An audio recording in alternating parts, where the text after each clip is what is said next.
அன்பானவர்களே, ஆண்டுடைய நாமத்தில் வாழ்த்துக்களை கூறி 40 நாட்கள் ஆண்டவரை பற்றியதான அவருடைய வாழ்க்கை, ஊழியம், அதை ஒட்டி சிலுவை தியானம் என்ற தலைப்பில் தேவ வார்த்தைகளை தியானித்து கொண்டிருக்கிறோம். எல்லாமே எல்லாருக்கும் தெரியும் என்று சொல்லிவிட முடியாது. எனவே இந்த நாட்களில் மார்க்கு சுவிசேஷத்தில் தொடர்ச்சியாய் இந்த வார்த்தைகளை உங்களுக்கு நான் கொடுத்து கொண்டிருக்கிறேன். இன்றைக்கு நான் இந்த முதல் அதிகாரத்தை படித்துக் கொண்டிருந்தேன். வேதத்தை அதிகமாய் படிக்கிறோம். இதுல 11 காரியத்தை பிரித்தெடுக்க முடியும். 11 காரியத்தை வசனம் வசனமா நம்ம பார்க்க முடியும். ஆனா இந்த 40 நாளைக்குள்ள அதை சொல்ல முடியாது. அதனால்தான் ஆலயத்துல கூட தேவ ஜனங்களுக்கு சொல்லி இருக்கிறோம், எது முக்கியம் அதை அழுத்தமா சொல்லி இந்த 40 நாளைக்குள்ள மார்க் எழுதின சுவிசேஷத்தின் 16 அதிகாரத்தை ஜனங்களுக்கு கற்றுக் கொடுக்க வேண்டும். அதை புரிகிற வண்ணமா. அதே வேளையில் என் அருமையான தேவ ஜனங்களாகிய நீங்களும் ஏதாவது ஒரு வார்த்தை உங்கள் ஆத்துமாவுக்கு பலனா இருக்கும், உணர்த்தப்படும், தெளிவாக்கும், தைரியம் கொடுக்கும், ஆண்டவருக்காக வாழ முடியும் என்கிற ஒரு தீர்மானம் எடுக்க முடியும் என்ற எண்ணத்தில்தான் இப்படி நாம் படித்து கொண்டிருக்கிறோம். முதல் காரியமாக பார்த்தோம், ஆண்டவர் இயேசு இந்த உலகத்திலே வருவதற்கு ஊழியத்துக்கு ஆயத்தம், யோவான் ஸ்நானகன் மூலமாக என்ன நடந்தது என்று. அடுத்து ஒரு காரியம் பார்க்க முடிந்தது, கர்த்தராகிய இயேசு கிறிஸ்து ஞானஸ்நானம் எடுத்த காரியம். அதை குறித்த விளக்கங்கள் கூட கடைசியா உங்களுக்கு சொல்லப்பட்டது. இப்ப இன்றைக்கு தொடர்ச்சியா சில வார்த்தைகளை உங்களுக்கு சொல்றேன். 12ஆம் வசனம் பாருங்கள். மார்க்கு 1:12-13. இதுல ஆண்டவர் இயேசுவின் சோதனை அதை குறித்து பார்க்கிறோம். தெய்வம் சோதிக்கப்படுகிறார். ஆபிரகாம் சோதிக்கப்பட்டார், யோபு சோதிக்கப்பட்டார், அநேகருக்கு ஆவிக்குரிய சோதனை, உலக சோதனை, இப்படி பல சோதனைகள் இருக்கிறது. ஆனா இந்த இடத்துல என் ஆண்டவரும் சோதிக்கப்படுகிறார். அவர் தேவன், மனிதனாய் வந்தார். ஏதேன் தோட்டத்துல ஆதாம் ஏவாள ஆண்டவர் படைத்து வைத்தார். அவளை ஆசிர்வதிக்கும்படி சித்தம் கொண்டார். ஆனா அந்த இடத்துல ஒரு பெரிய சோதனை. சாத்தான் உள்ள போனான், தேவ திட்டத்தையே உடைச்சான், ஒரு பெரிய களங்கத்தை உருவாக்கினார், அமைதியை சீர்குலைத்தார், சாபத்துக்கு காரணமாய் தூண்டிவிட்டார். அந்த 3ஆம் அதிகாரத்தில் ஆதியாகமத்தில் சாபத்தின் காரியத்தை பார்க்க முடியும்.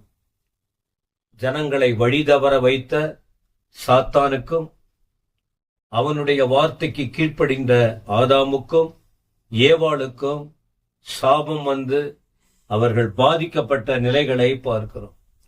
அந்த இடத்துல உள்ள நுழைந்தவன் தான் ஆண்டவர் இயேசு. 1ஆம் ஆதாமுக்கு பதில் 2ஆம் ஆதாமாக இந்த உலகத்திலே வந்து சாபத்தை போக்க, பாவத்தை போக்க, ஜனங்களை தேவனோடு ஒப்புரவாக்க, நரகத்துக்கு தப்புவிக்க, பரலோகத்துக்கு சொந்தமாக்க ஆண்டவர் இந்த பூமிக்கு வந்தார். வந்து ஞானஸ்நானம் எடுத்தார். இப்பொழுது ஊழியத்தை தொடங்கி இருக்கிறார் 30 வயதில். ஆனால் இந்த வயதுல தான் அங்க அந்த வசனம் படிச்சு பாருங்க, உடனே ஆவியானவர் அவரை வனாந்தரத்திற்கு கொண்டு போக ஏவினார். ஆவியானவர் கூடவே இருக்கிறார். ஆவியானவருக்கு தெரியும், பிதாவானவர் அனுமதிக்கிறார். இந்த திரித்துவ தேவனின் வல்லமை என்னன்னு தெரியும். ஆனா சாத்தான் சோதிப்பான். அன்றைக்கு ஆதாம் ஏவாள் தோல்வி கண்டாங்க. ஆனா இந்த இடத்துல வனாந்தரத்திற்கு, அன்று ஏதேன் தோட்டம், இன்றைக்கு மனாந்தரம். மனாந்தரத்துக்கு ஆவியானவரே கொண்டு போறாரு, கூடவே இருக்கிறார் ஆவியானவர்.